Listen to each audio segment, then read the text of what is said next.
We're in Tampa Bay, Florida, and this is Xiumin Lee. Now, he is the downstairs neighbor that was injecting something into the apartment, allegedly chemicals. They don't know what yet. They're waiting for the testing to come back.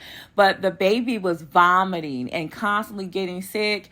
Umar Abdul, his eyes were burning. Now, Mr. Lee right here, he was arrested on numerous controlled substance and battery charges, y'all. He was actually a former PhD student in the chemistry department at the University of Florida. And this all was done because of the noise complaint. And this is Umar Abdul, whose family was affected. They had a baby last year, and that's when Mr. Lee started complaining of the noise.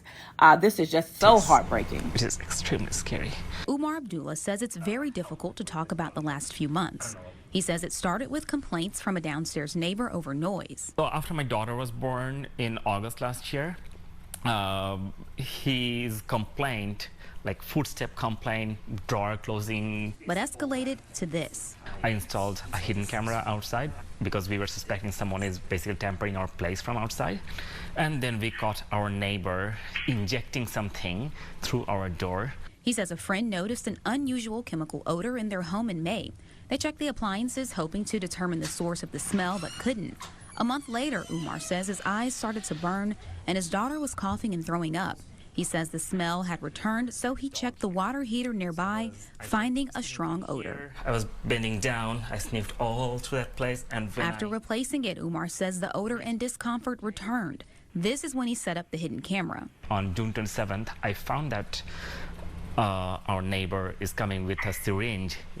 He's pulling something from a vial and then he's injecting through our entry door. If we could not have found that incident on the camera, probably after a few days, we might have been just dead. He called police, and records show Xiumin Lee was arrested and charged with multiple counts of battery and possession of a controlled substance. The report identified him as a USF student. A spokesperson from USF says he is no longer enrolled as of this summer.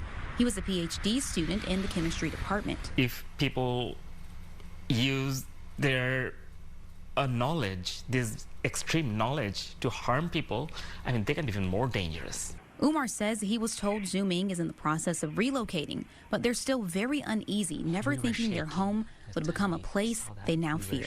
I can never expect a neighbor, I mean, I can never imagine to expect something like that happen to anyone. I wish no one else would have to go through a situation like this ever in their life. Umar says several agencies are now investigating, waiting for final lab reports to determine the exact substance that was injected, but he says they were hazardous chemicals. The family is hoping to relocate, but as we report all the time, housing isn't the easiest to find right now.